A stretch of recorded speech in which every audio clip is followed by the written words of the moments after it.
face an additional adverse condition when the free electrons resonate with the RF signal, leading to a multipaction. So this multipaction results will also be presented by Dr. Blair.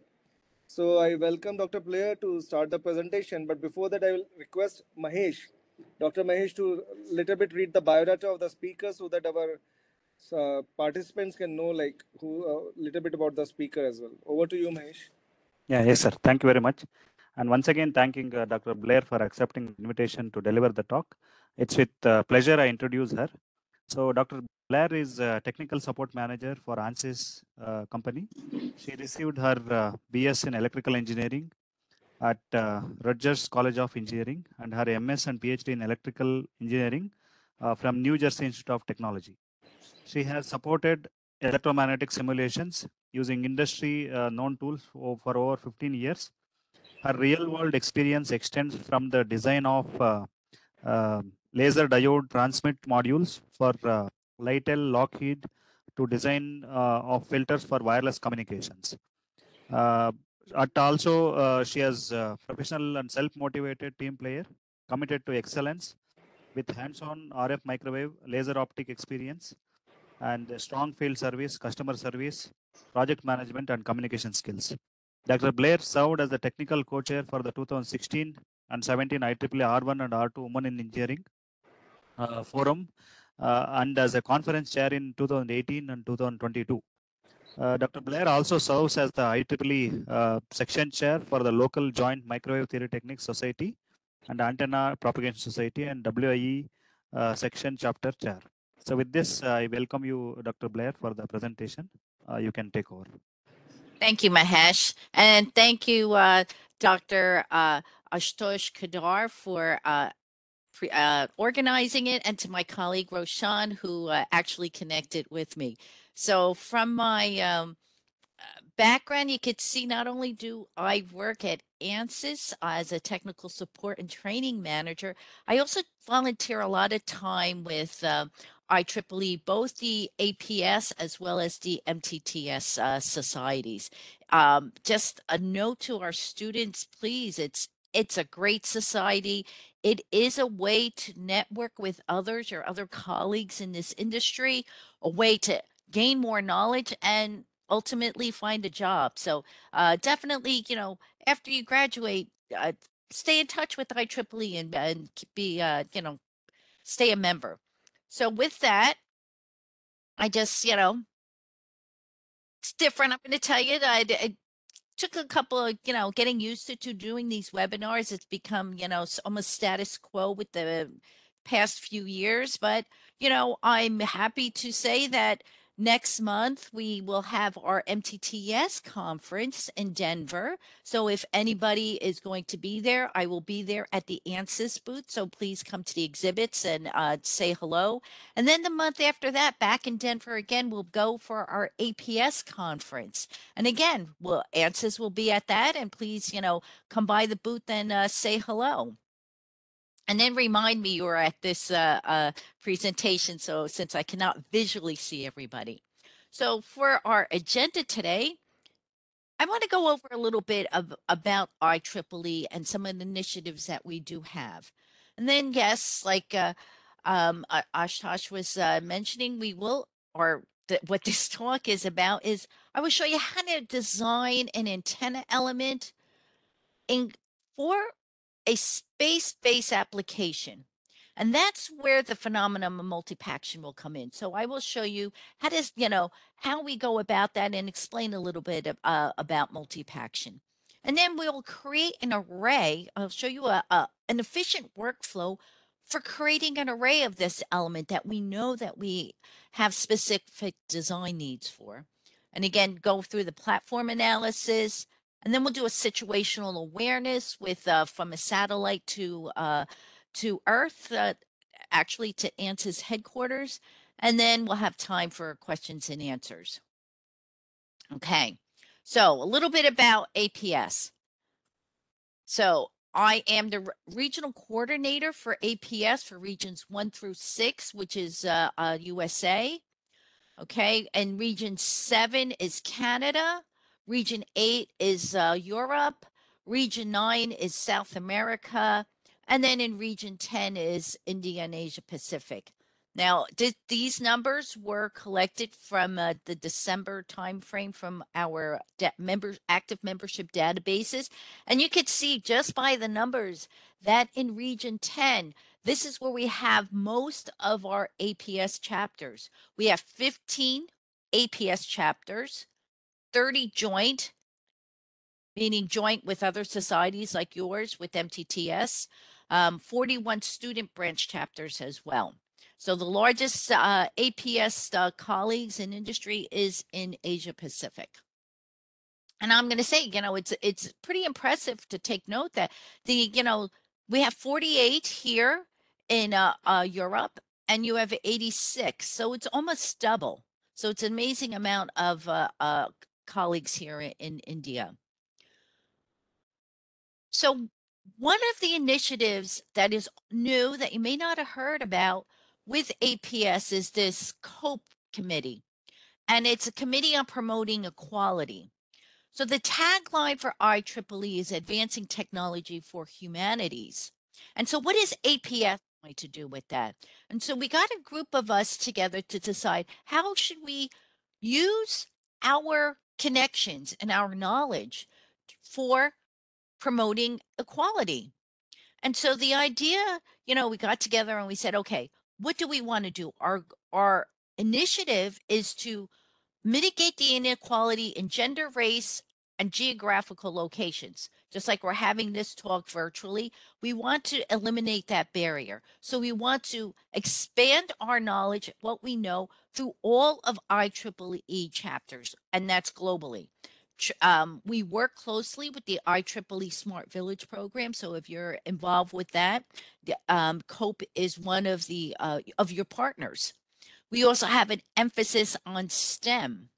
STEM both like this for student branches talking to universities, as well as down to the grade schools.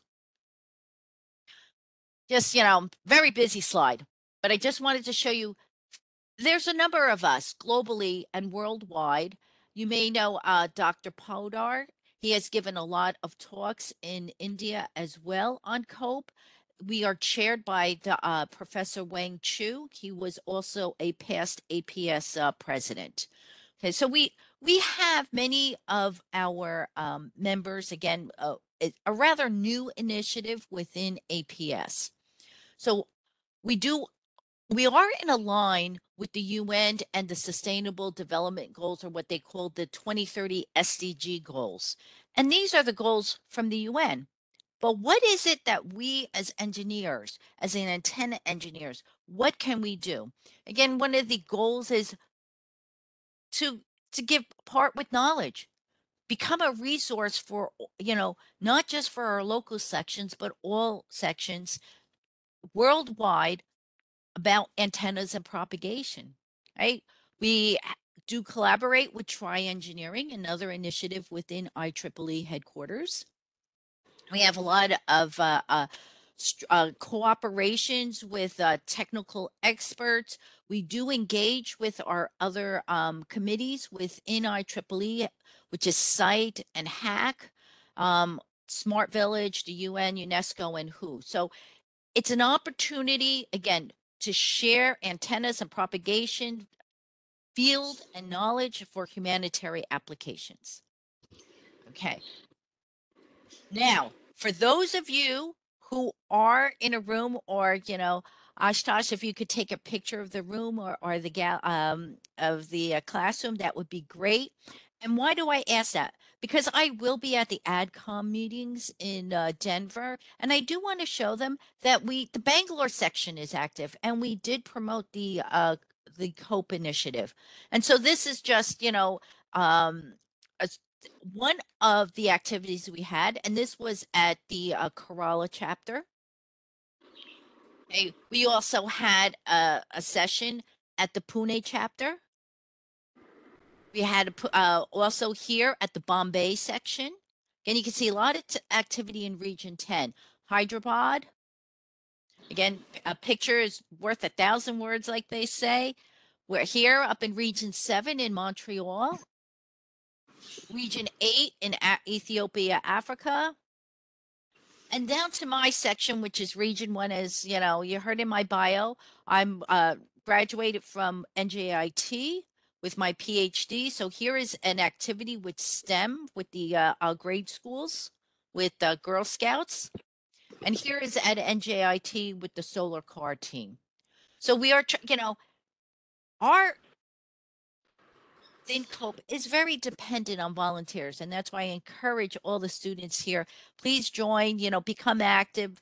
You know, if you're interested in, you know, Cope, whether you're interested in Smart Village or Hack, you know, be a part of us. It's an opportunity to stretch your knowledge. Okay? And also, we have Region 10 in Shenzhen. So many activities within without the world. Now, the one activity we did have for COPE was, okay, how would you describe, you know, APS and all the technologies and keywords? So we created a word map of this. But the one thing I wanted, a takeaway is, how are we going to collaborate together? And collaborating together, we can make a difference. And that's what I'm going to focus on this presentation. How do we collaborate?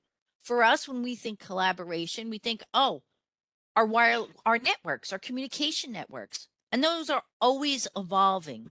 Okay, there's different ways, different technologies. Okay, but we need antenna, right? We're the Antenna Propagation Society, although you know MTTS as well. Oh, and before I forget, I wanted to shout out to the IIS HKN student branch, the MUZ Society. I'm also an HKN member, and I happened to be speaking with Nancy Olson, the director of HKN, last week. I told her I was giving this presentation, and she says that is an active group. So a shout out to the HKN members there. Okay, back to the presentation. So our job as an antenna engineers is to build infrastructure to connect the world. And so what happened recently with the Ukraine incident? We have SpaceX sending extra satellites so that there can be a communication link. So I said, all right, timely enough, what are they doing? Now, if I were to look and say, what type of antenna am I going to build for, you know, a satellite? All right, if I decide there's really two flavors of antenna types, you could do a slot type of antenna, very popular. Those are for high power type of applications. But if we're looking at satellites that are near Earth, we probably don't want it to be very heavy. And so we may be interested more in chip type of application. Okay. So depending on your application and the design needs will dictate what type of physical geometry we're going to use. Of course, electrically, we also have constraints to in that as well. Okay. In the day of internet and Google, and you know, I could get any information I want if I decided to do an internet search. So I said, okay, what did SpaceX send up in their Starlink antenna? So I went online, watched the video. Here's the Starlink, and someone actually did opened up the Starlink transmit from on the Earth side. And if you look at it, they tore it apart, and you could see they're patch antennas. And we could see little indentations and notches. Probably, you know, if I were to look at it even closer, I could see some, you know, indentations for the different polarization. It looks like it's on some flexible material, but it is, glued to some structure here. And maybe there may be an air cavity in here. And then you could see some, if you really look deep, and I did, zoom in, I could see some chips in there. So there's, electronics on there.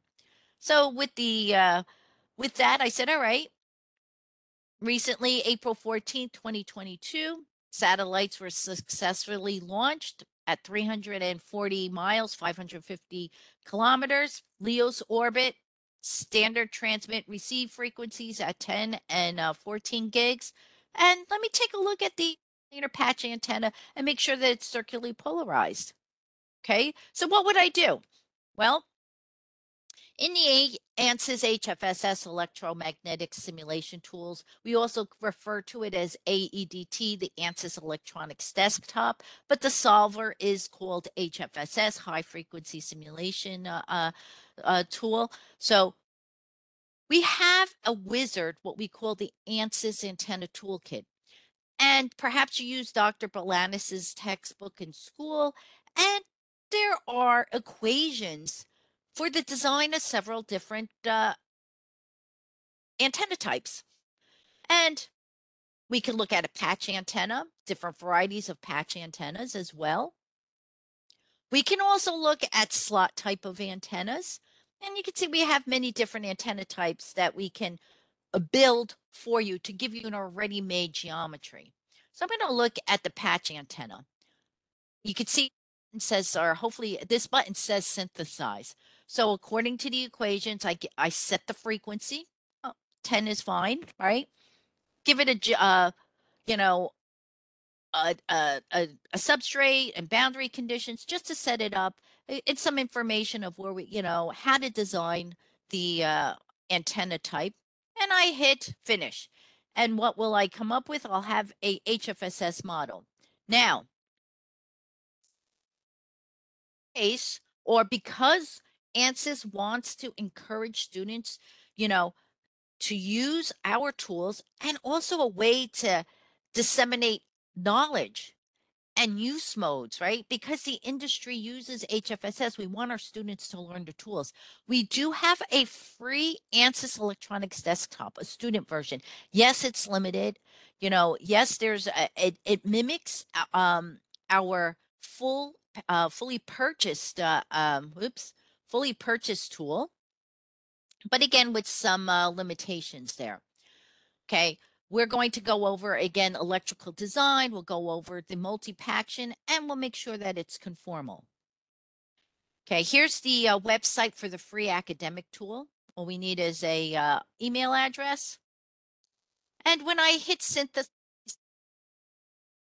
shot of the HFSS user interface, I come up with a model, right? So if I go back here, here's the picture or the image of what I'm going to design. And you can see there's some parameters there. Well, I get the model. I get what I decided to use as my board material and some metal materials. I get the excitation, the things that we need to start and initiate an HFSS model. What's going to excite it? What is the source? 4 patches, 4 types of excitations, an analysis setup. The analysis setup with 10 gigahertz, okay, and result plots, return loss, input impedance, our gain plot, and our port Z0 plot. So if I decided that, the manufacturer says to me the board is at a different height because there's a tolerance there. Yes, these are parameters that I can then change. Maybe I want to change, I wanted a start model. And or perhaps my assignment was what's going to happen or how does the antenna characteristics change with these notches? What are these notches for? Again, you can change those parameters and see what the changes are in your gain pattern. Or perhaps it's changing frequency. It's for you to know, right? So we go ahead and we synthesized an antenna model or structure. Make sure that electrically it's at the frequency we want. We take a look at its radiation pattern and its input impedance. Perhaps your job is not to design the antenna and you need to design the feed section. So for on the input side, you need to know what the impedances are. The antenna. And I said that we're going to look at a space-based application. So there is a phenomenon that is only associated with space-related geometries or space-related experiments, and it's multipaction. So what the heck is a multipaction? Well, it is an electron phenomenon. It's not something that we're going to probably look at, on the undergraduate level, but it's a consideration that you need to look at. What is happening on the electron level? What happens when you're in a vacuum? That's when multipaction occurs. Space, a vacuum. And when there's high power, when there's enough energy, there's enough RF signal transmit power that's causing the electrons to duplicate or to grow or to increase. We do have at ANSYS, again, not only do we have a free student version, you can even try out Multipaction and understand more through our ANSYS innovation courses. Again, it's a free course, and we will teach you about Multipaction, what it is, fully describe it. Okay, we'll have what it is fundamentally. When I said electrons, what causes it? Okay, let me tell you, what really causes multipaction is the materials that you're using in your element. Not only are we concerned with the electrical aspects of it, but it has to be manufactured. It has to be created. What materials are using? And those materials have characteristics. Not only, we may have looked at the board and say, hey, dimensionally, I just said height. But not only are we looking at the permittivity, the relative permittivity of the dielectric, looking at, yes, the surface, is it flat? Is it going to excite an electron? We're going to look at the electrons that are in the metals, look at if there's how the electrons are going to move, what we call the secondary emissions. That is a key word when you're talking about multipaction, the SEY values. What is the probability that an electron will hit a surface, whether it's dielectric or metal, and then from itself create another electron? Similar to laser diodes, avalanche, the phenomenon of avalanche diodes and electrons. And so that's what you can learn from this ANSYS innovation course. And then we'll show you how to set it up and to analyze it. So what will we see as a result? Well, for that patch antenna, and I only created a view of one of them. Okay, let me play this one here. Now these little red dots, and hopefully it's you can see it in the in your presentation screen. These little the blue dots are supposed to mimic electrons. Where are the electrons in the vacuum space? So the makeup of this particular patch had an air filled, a vacuum filled connector. And so where are the electrons? The electrons, yes, can be in a dielectric, but we need a vacuum because it's space. So I created an air filled. This is an air filled coax, and this is where the electrons are. So as the electrons, and they're moving in all directions. It's not just X, Y, and Z. So they may be accelerated through the field here. Perhaps they're emanating from that inner pin, hits the sidewall of the connector and bounces back. And perhaps just at the time of resonance of the RF signal and the electron velocity, it may produce another electron, maybe 2, 3, or 4. And so that's what this graph is. So if I start it at some time frame, I have how many electron particles? Maybe I have 2,000. It looks like I may have started with 1,000. And then according with time, this red curve was 1,000 watts. If I had 1,000 watts in here, am I going to initiate a multipaction? No. Well, if I had 2,000 watts, will I initiate one? Yeah, look at, the number of particles have more than doubled. So this is a way of saying, hey, please be careful that this part cannot handle more than 1,000 watts. This I did a step size on this. We also have an AutoSolve, so it'll give you the exact power level where multipaction, where the secondary emissions, where I will see this become more blue. Okay, so that's what multipaction is. It's the probability that an electron will reproduce itself and create another electron in the vacuum.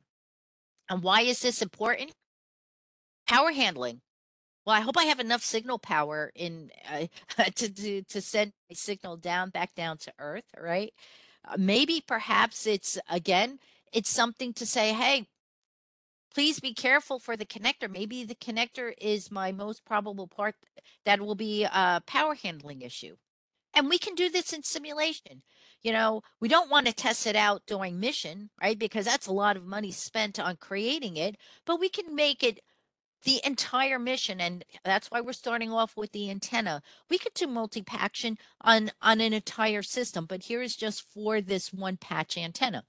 So we say, okay, maybe the statement of work said 1,000 watts. Okay, easy. If it had said 2,000 watts, yes, we would create an issue and we'll have to make modifications to this part of the design. You can't see, you may or may not see that I had selected in the setup for multipaction the entire vacuum space.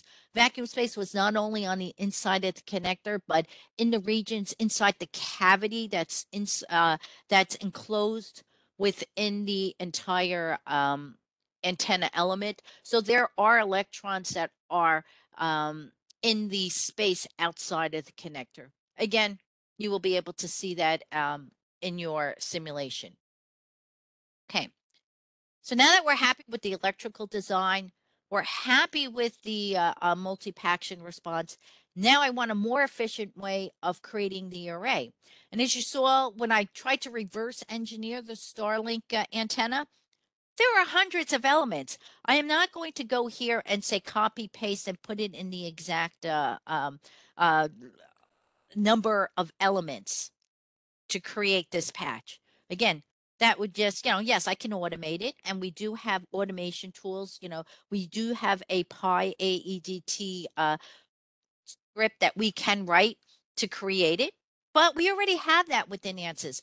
I can create an element, a 3D component element, an HFSS submodel of this unit cell.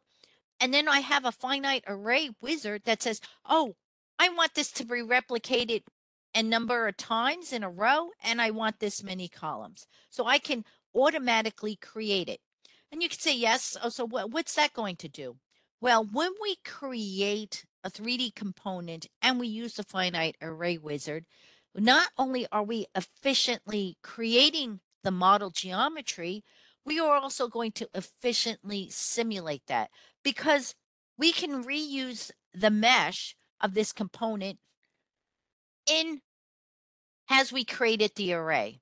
We'll simulate the whole thing, but we have a start mesh. We know from this unit mesh where we started, and we have the idea of reusing that mesh. So why does that matter? We don't have to start all over and remeshing every single element in that array and times in that by 100.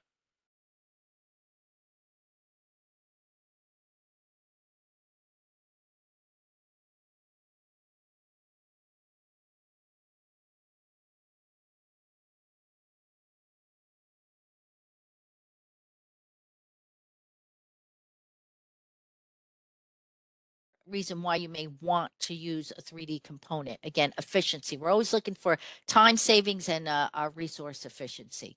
So I had mentioned the idea of a component array. Oops. How do I get rid of this? Well, hopefully you could see it. I don't know how to get rid of that little blip up top. Oh, it goes away automatically. Okay, good enough. All right. So I use 3D component. And you could see I kept the same name as what I came out of the antenna toolkit, the sequential rotated patch antenna. What's also nice is like I said before, you may not be the major antenna designer and you just need that element because you got to create that feed section. That's why I put that input impedance as one of the results. And you may need to create that feed and you have to include the parasitics, but you're the manufacturer of the antenna and you don't want the feed engineers to know what your design is. So you can encrypt those components and you could even password protect it as well as encrypt that 3D component. And when you come in with a 3D component, you get the model geometry. Yes, you can hide it and use it just as a black box, but you could see that with a 3D component, I could bring it into the model. I don't have to recreate it or copy projects. I bring it in as a component. It looks like a circuit model, or circuit element. but all the materials come in and the setup comes in. So like I said, it's like a small mini HFSS model that I could use repetitively. Use the finite array wizard to create this array. And again, I could come up and look at, oh, the S parameter plot, the return loss, is it still about 10? Yes, I could look. Yes, there's a big change in the array when I look at the radiation pattern, and I could look at the 3D um, gain plot as well. Starlink, as you saw, was flat, and it looked like, because they had some of those supports, you could see like a cavity kind of honeycomb type of structure. But nothing stopped me in taking that array and placing it on some sort of curved surface. Okay, maybe I'm not using it for on a flat structure, and maybe I'm not placing it in some circular pattern with a flat, hard based board. Perhaps I'm putting it just maybe on a parabolic dish antenna, and it is a curved surface, but then I want it to be flush. Well, I can go and I'm still using my ANSYS electronic desktop, my AEDT, but I'm going to push into a different solver. Instead of my HFSS solver, I'm going to use the SBR plus solver, or shooting bouncing ray solver. Just another solver type. We're going into different dynamics and different scales, and we want to make sure that we include, all of these dimensionalities in our solve techniques. And so I'm going to use my SBR plus solver to put this array on this curved surface. Again, all coupled in the same user interface. Makes it very easy. Okay. And now, whether I want it on that curved surface or not, and I want to go and mount it on something, again, if I put it on a curved surface, I do have changes to the radiation pattern from the array to this curved surface. Notice that I have extra back lobes here. But now I want to port it and put it on something larger like the satellite. Well, the way we export that data from the far field is in the HFSS project, I can export fields, and I export those fields in a far field data format that we use within ANSYS. It's a text file. And what we want to do is kind of port it to a different tool that I use within ANSYS, which is our STK tool, because I'm going to do some more of a situation awareness. Can I really communicate from that satellite, the Starlink, which I'm looking at, to perhaps ANSYS headquarters? Well, I go into my STK tool, and yes, we can have visuals, and we can take a look at ANSYS. This was from Bing Maps, okay, and this is our headquarters in Canonsburg, Pennsylvania, in North America, in the U.S. And I want to look at one of the Starlink satellites and mount that antenna that I designed on the satellite, and I want to make sure that I can connect to headquarters here. If I look out more, and if I looked, and as you saw, I Googled, did an internet search on Starlink, and they say, oh, they used a circular orbit. They use a LEO's orbit. Okay, here's a circular orbit around the Earth, and here's ANSYS. Within that STK tool, we have a database. It does link to our national database, and I could pull out several different Starlinks. We have hundreds, right? We have hundreds of satellites out there. And I routes, but I really don't cross. Location-wise, I really don't get close to ANSYS. And I look in a little bit deeper. That's because we don't have Starlink coverage in the Canonsburg area on the east coast of the US. There's a lot of Starlinks that have coverage on the west coast, but the east coast is just not there yet. So, okay, well, I guess I got to have a different type of satellite. I already designed my element, so what would I need to do? Well, another type of orbit that is very popular for satellite communication is the Moynihan orbit. okay, so let me create a satellite in the Moynihan orbit instead of the circular orbit. What's going to happen? Okay, I'll set up my STK tool.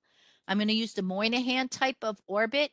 I said above, when I was looking on the internet, they were launching for LEOs at 550 kilometers. I'm going to see what happens. So I set it up again, library databases just for coverage. Am I going to connect? Am I going to have access to ANSYS? Well, two different orbits.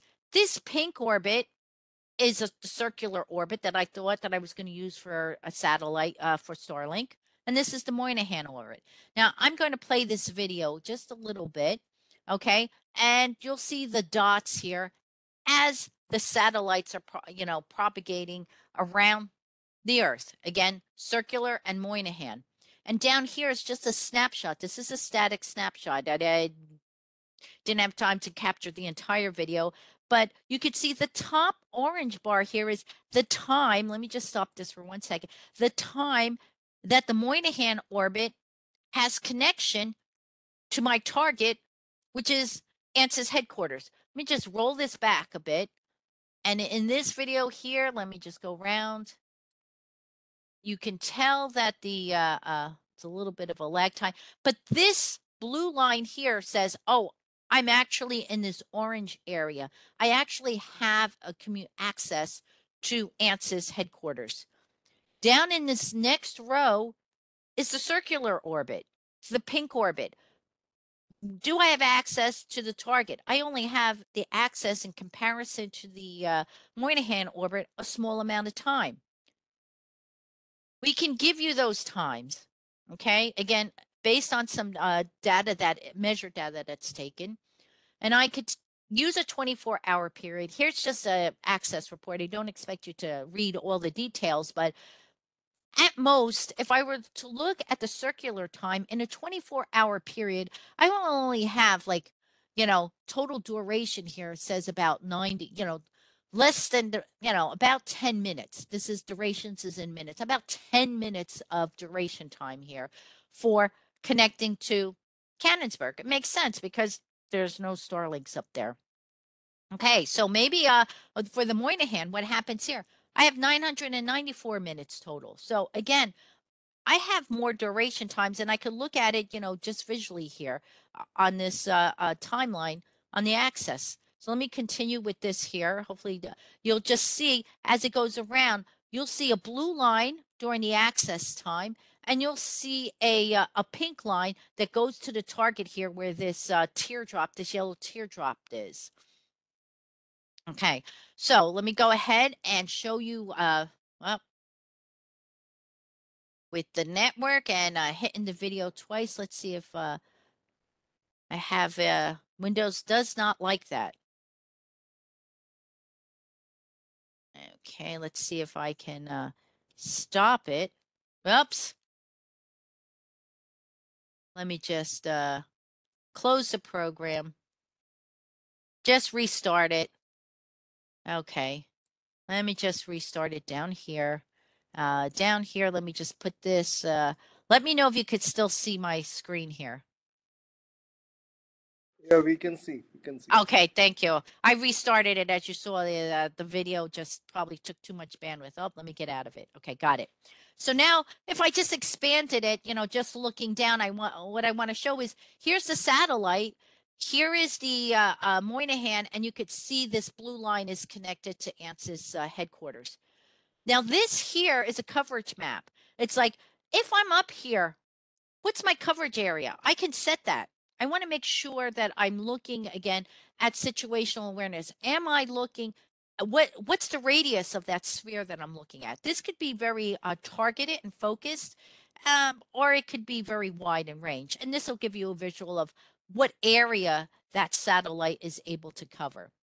But now the idea is I took that antenna element, I created the array, I made sure that, electrically and for Multipaction, that it met my specs. And now I want to take that far field data. I exported the FFD plot. Now I want to put it onto that satellite. So within STK, you can insert that very specific antenna design. And as you can see here, the option is the ANSYS FFD format. So I want to take the results of my simulation of that antenna array and place it on the satellite. So I could go through here, put it on there, and see if indeed I can do that. And so this is all integrated into one because I use the ANSYS workflow. So I wanted to look at the element. I wanted to look at the electrical design characteristics. Again, I used the ANSYS toolkit with that. I use our Multipaction feature to see how much power I can use on that antenna element in order, in my scenario, whatever the customer wanted. I used our 3D component feature to help reduce or make the simulation more efficient. Again, reduction, what that means to you as the customer is, simulation person, less simulation time. I'm not sitting around for, days waiting for a result. And then I placed that in an array. I put it on some sort of platform, which was the satellite. I did a situational awareness. I had a satellite. I knew it doesn't have to be a satellite. Okay. I could have been, an airplane. Another, before the Ukraine situation in the U.S., we had the 5G rollout issues with the airport. So you may have seen, there was a lot of talk in North America about when the plane is coming into the airport, it may be on autopilot, and those electronics, and some of them were a little bit dated, the electronics of the 5G and the harmonics and the frequency of the altimeter, and that altimeter was used to see what the distance of the plane as it lands to the ground, and it has all these other radar controls to make sure that you're not going to bounce off of the tarmac and you're just going to land nice and smoothly. Well, there was a frequency range for future, and I'm going to say for future 5G rollout, that it may interfere. In short, there were lots of simulations done, different scenarios, but in short, yes, there were some specific cases where the frequency of the altimeters and the frequency of the 5G band may overlap. Okay. And it may be worse, if other factors like propagation, if there was, if there were rain and, wasn't clean air, that you may have a reduced signal to noise. And so maybe not only was there power and frequency overlaps, but it was for a future 5G. So this is another reason why you can use HFSS and STK together. So anyway, so we used all those. We can use a variety of different situations to test out the antenna, add different parts. This was very simple. I'm not limited to just one antenna. I could put other excitations in there or put other geometries in there as well. So with that, hopefully, I said what we're going to do is go and design a single element. We use the ATK, the antenna toolkit, to design it. I created the array using 3D components and the finite array element. I mounted it on the satellite. I used STK and used situational awareness, and I went from the LEOS orbit, excuse me, down to ANSYS headquarters, and showed you Multipaction, excuse me, and we did see a course that we do offer at ANSYS and a free download. So, excuse me, with that, let me just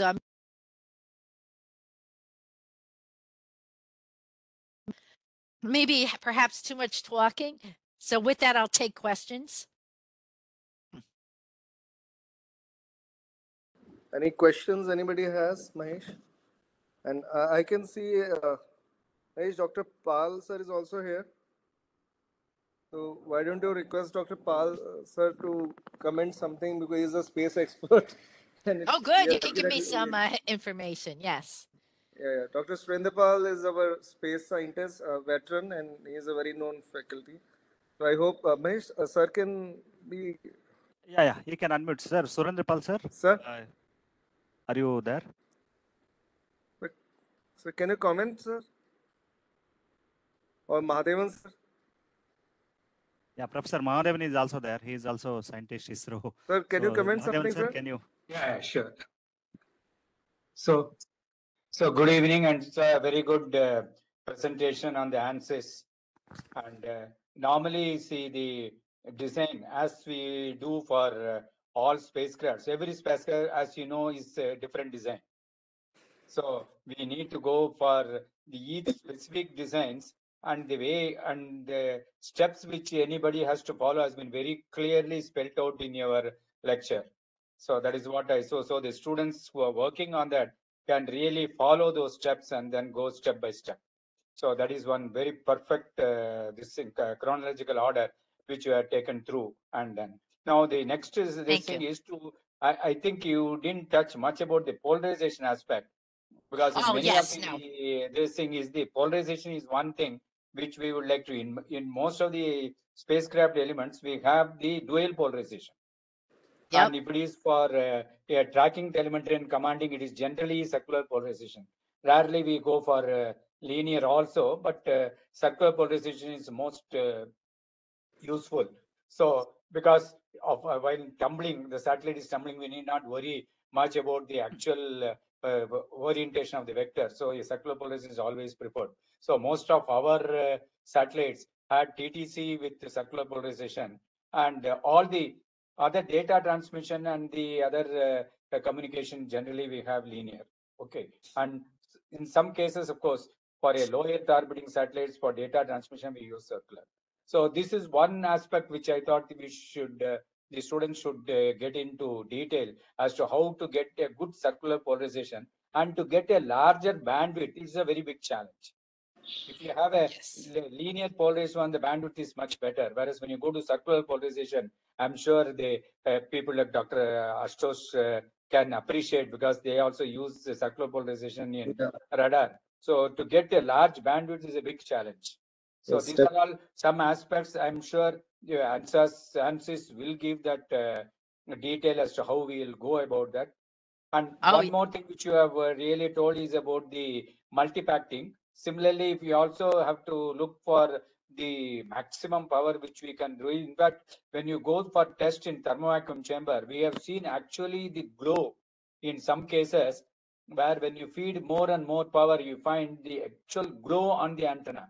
See, one of the VHF antennas of those days when we use, we have seen the actual glow on the antenna. So you keep reducing the power to make sure that the glow is not on, or use some sort of dielectric so that you increase its capacity. So that testing on the thermovac chamber with this required, this one is very useful.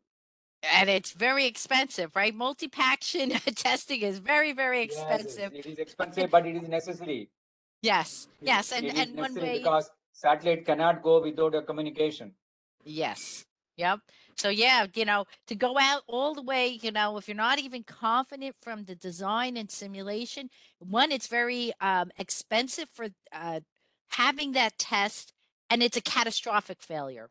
So it's not as if you could reuse those parts again, right? You're already, it probably is may not be reusable. Like you said, you saw it glows. But yeah, those are things we can hopefully, give a little bit more confidence or reduce the tolerance with simulation and before we go out to measurement. And see this is why I didn't know how deep to go, but you're absolutely correct again on the excitation. Here, you can't both for vertical and horizontal polarization. I did put set up the simulation for circular polarization, but exactly as well as the simulation is set up, whether I just want a linear polarization or circular polarization. And I suspect that's what they were doing with those notches in Starlink. I saw those double notches. I don't know how they feed it exactly, so I think they were to maintain some polarization. But I did in this example. So one would be depending on the notch, one would be for horizontal, one would be for vertical. Yeah. So yeah, we and again, this is something that we could do in the simulation. You know, we could change it and modify it depending on the scheme of, you know, the person who developed it. But those are something that, yes, very, very important. Not Yeah, these trivial. are expensive ones, as you told, the tests of multipaction. So normally what they do is you theoretically say that it can withstand 6 dB higher, and then one of the experimental model, at least you show a 3 dB margin. So that is how normally we adapt as a part of the quality procedure. Yeah, I was I just when we first looked at Multipaction.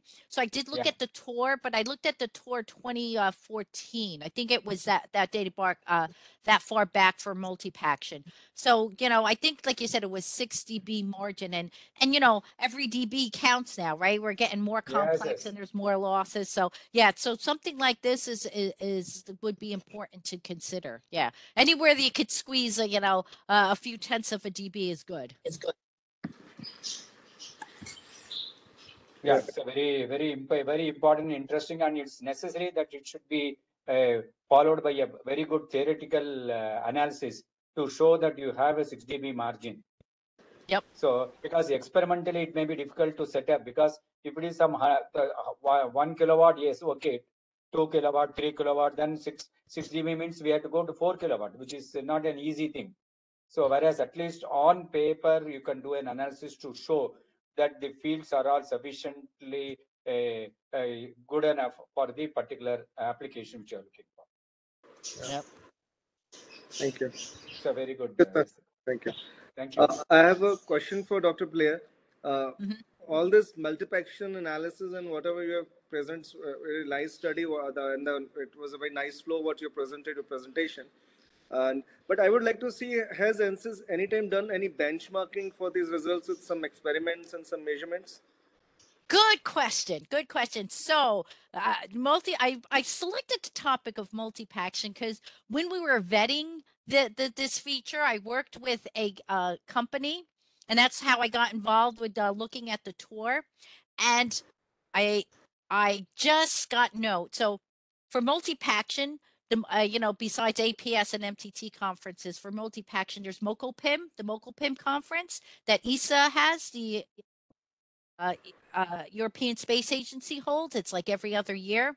So when we first came out with this, which was over, you know, 2 years ago, we submitted the measured versus simulated proof for this feature. So I worked with another company who did, you know, manufacture it and had it tested, but we used it based on ANSYS simulation, and we used a couple of their products.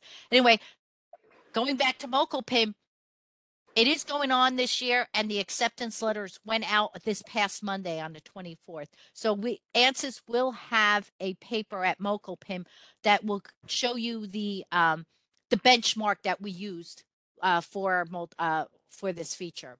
So it great. will be, yeah, it will, the customer will show it. So See, yes. even one more. See, even the adapter which you need to use during the thermovacuum test for the full satellite when you do it.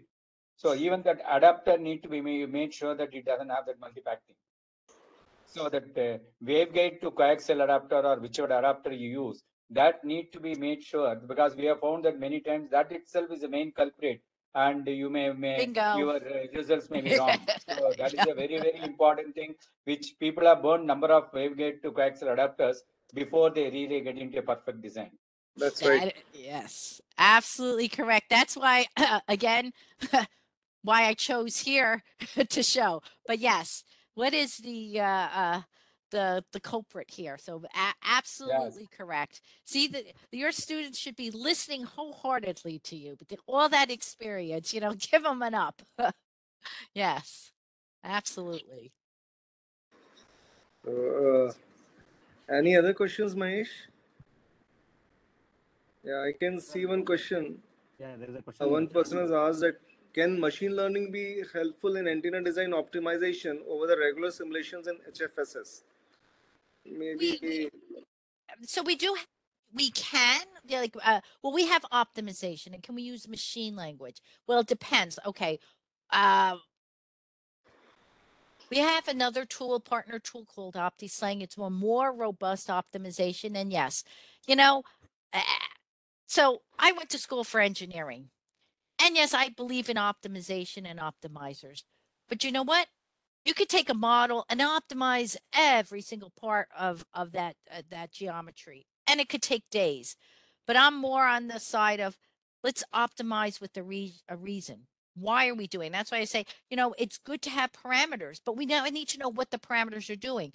And I was indicating before, we we could take a geometry, and I am all for making as many parameters as we can for a geometry, distance, a notch, board material, time, and what, to send the every parameter and optimize it. It doesn't really, I think when you get closer to design and maybe, you want to use the optimizer, but in the start of the design, you don't want this whole thing. It just takes too much time. But can machine language use to make it more efficient? Yeah, we're always coming up ways with new optimization techniques. So yes, that can be done. And I mentioned before that, we could run you once you become you know how to use our tools and you want to do the same technique or just a different model geometry, but you want to do the same thing, you can write a script. You could never then open up the user interface of our tools and just run it by script. So again, whether we're going to use machine language and look at a specific parameter or optimization, we're going towards there. We're coupling our tools. That should give an indication of, we're coupling our tools. They're all talking to each other, going up more towards the system, and yes, trying to take advantage of both AI and ML. Okay, great. So, any other questions someone wants to ask? Okay. So maybe, anyway, so it was nice presentation, Dr. Blair, and I Thank hope you. that we will be able to meet you soon in December because we are hosting an international conference in India, Microwave and Okay. Antenna Propagation Conference, and we will request ANSYS to be active participant in that conference, and I would personally like you to see if you can make it for this conference and present some good papers over here. And Yep. it was a nice presentation. Thank you so much. Now Thank you. I would request Mahesh to now give the closing remarks. Mahesh. Yeah, yes, sir. Thank you, Dr. Blair, for your nice presentation. And happy to know that you are associated with APS COPE site and all these humanitarian activities. And also we, from Bangalore section, APMTT joint chapter, we have implemented COPE in one of the high schools, rural high school, where we provided, we got a funding from COPE actually. Mm-hmm. So we provided around 10 computers and internet connection and a projector. So we funded, we utilized this fund for the school to implement this project. And it was done from COPE only. Oh, okay. Did Sampath or Ajay give out the monies, or But you know what? Send me information on that. I said with the picture because the AdCom meeting for APS is in July, so I'll make sure that they know that the Bangalore section is doing is active. We don't always hear about it, everything. So, send it my way. We do have the COPE, we have the COPE newsletter. It's online.